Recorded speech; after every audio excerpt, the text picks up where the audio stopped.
schemes, secrets and hooks, the new mechanics around plots in the new intrigue systems of Crusader Kings 3 will be the topic of this video. Are you as excited for some new ways to blackmail and murder your opponents? Then get ready, we'll have a look onto that.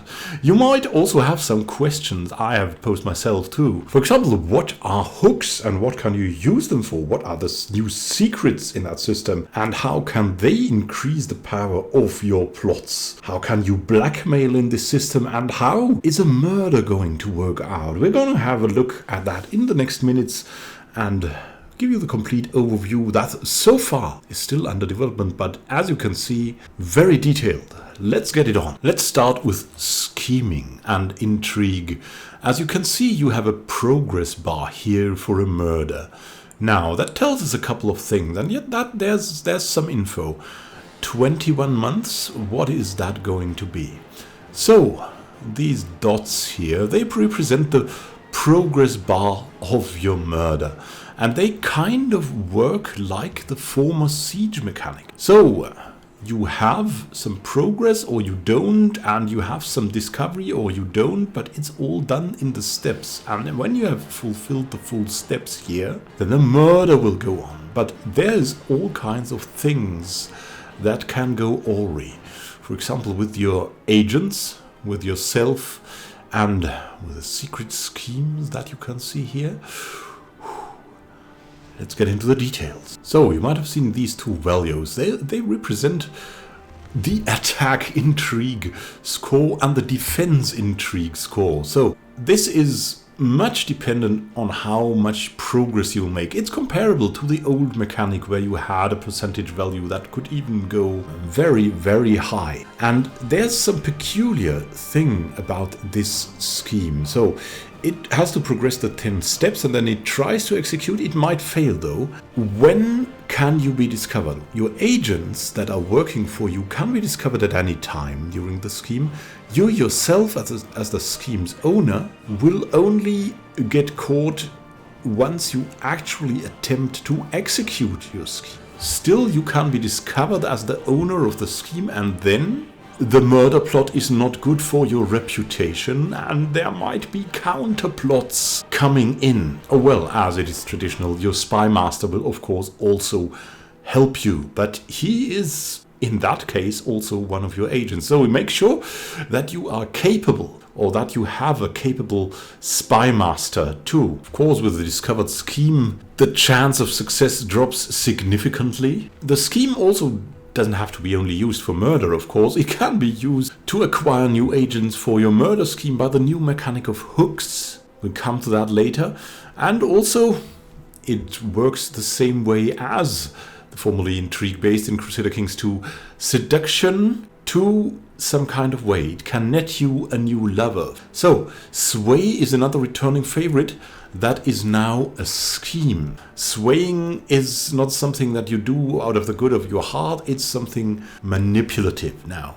Officially manipulative. Sway also doesn't use agents but largely relies on your diplomacy instead. So it's in the scheme system, but it's a positive scheming that is based on you and your relations to the others. So it's not only a shady thing. I mean, it is kind of secret. You don't want your future lover in your hopes to know, but it is dependent on something good. It simply progresses towards its execution and then checks whether you successfully improve their opinion or not. Then it loops around and starts over, building up the target's opinion of you until you stop it or commit some horrible diplomatic faux pas in the case of sway. To add to the convenience, all characters can run one hostile scheme, such as murder, and one personal scheme, such as seduction or sway, at the same time. So you can have two plots. Unfortunately, you can only target a given character with a single scheme at a time. So you cannot both murder and seduce the same person just to see which one pays off sooner. Well, that's something Shakespearean. I mean, they could have included that. That would have been very ironic. That would have been the hit of the day. Everyone would have done that. Okay, they might have known.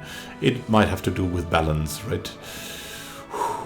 And as they indicated earlier, trying to murder is usually illegal, yeah. So, if you're not discovered when you do it, you're off the hook, right? The hook, yeah.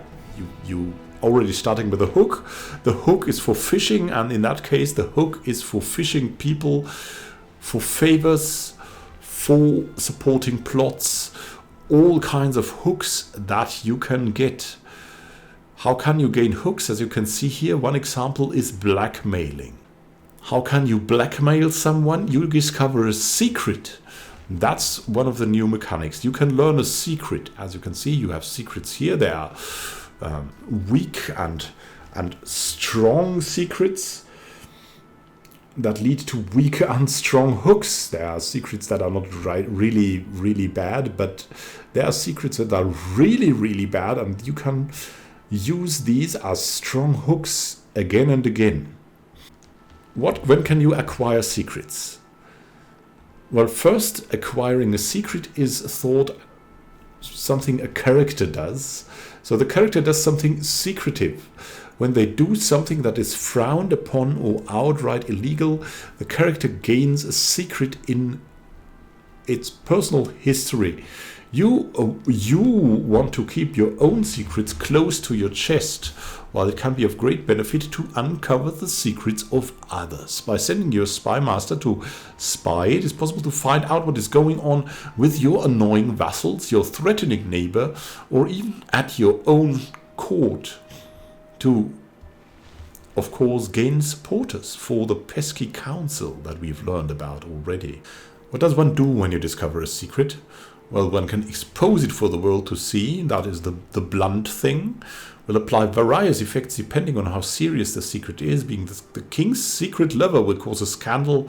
Being a secret divine will leave you with a divine trait, while being exposed as a secret murderer is exactly the excuse your liege has been waiting for to throw you in the dungeon, not to mention those horrible kinslaying penalties. So the kinslaying now only applies when the murder is discovered. That's a difference. So, there's another possible course of action that ties into our new evolution of the Crusader Kings 2 favors, or their evolution rather. That's the system of hooks that comes in various flavors. So favors is one of these. Another might represent the loyalty that a house member owes to the house head. We had the houses the last time. That is something quite mechanic and also quite interesting to understand. So you have the house head, and the house head has all kinds of power over the house members, most of them connected to titles. They can also make them do things. And if you also have a hook to change laws or to force characters to do what you want them to, such as accepting marriage offers, changing your feudal contract, or forcing them to join your scheme as an agent. We have an example here. Someone uses his strong hook on that Prince Bishop Anno, and he's forced to join the murder scheme against someone. So a strong hook is worth a lot. As you can see, you can bribe or use a hook here. And if you have a hook, of course, you use the hook. My goodness. Weak and strong hooks, as I already said. The weak hooks are used up once expended, while the strong hooks only get a cooldown. And that cooldown was, I think, 5 years. You can see that later on. I think it's here. Yeah. Uses a strong hook. Cannot be used again for 5 years. So what determines the strength of the hook? That determines the source of the hook. The strongest hooks come from blackmailing someone over their most horrible secrets. So the source of a hook is the secret. And you can see here, for example, King Eric III's secret is he was incestuous one time. And that leads him to accept a blackmailing attempt nearly, but it's not just enough. But there's always something like, it's like poker a bit. You might want to keep hold of a hook, so no one knows, but you might have it. You could have it. You're getting. It's like playing some cards, really. rather than spending it. Like everyone knows you must have the trump card, but they don't see it, and they are really getting mad over that. Having a hook on someone can prevent them from taking hostile actions towards you because they know there will be a retaliation. Particularly useful when dealing with pesky vassals. Be warned, however, while having a strong blackmail hook on someone really gives you the upper hand, it will be lost if the secret you are blackmailing over is exposed. So someone can expose him and then your hook dies. And also, of course, if the characters know you have a strong hook on them, then you are possibly also the target of some very deadly scheme. Especially if you have blackmailed them with a strong hook again and again. There are enough examples in books and reality that this is a dangerous thing. And now this mechanic of great stories is also introduced in Crusader Kings 3. I'm looking forward to that. So there's a sentence, very well done, that sums it up. It's clear now how everything they've talked about hangs together. Maybe you want to murder someone, you need some agents. However, no one wants to join, so you dig for secrets that can be converted into blackmail hooks. Meanwhile, you're running a personal scheme such as this way to increase another potential agent's opinion of you, so that you can convince them that, yes, their liege is really that bad. That's an example. But what if everyone hates you on account of all the murdering and you're unable to find a single blackmail-worthy speck of dirt on anyone? And there might be something you can do about that. You can start a fabricate hook scheme against someone, and that is probably with the help of your spy master, and that is really another step of the evolution that was always talked about in Crusader Kings 3. Yeah, I mean, you could fabricate claims, but now you can fabricate false secrets on someone, and that is truly the next step. Like, that opens up Shakespearean drama right there, and that is something I'm really looking forward to. You too? I'd like to hear your thoughts in the comments. Other than that, have a great time. Until next time, and happy gaming to you. This is Immanuel signing out. See you soon, my friends.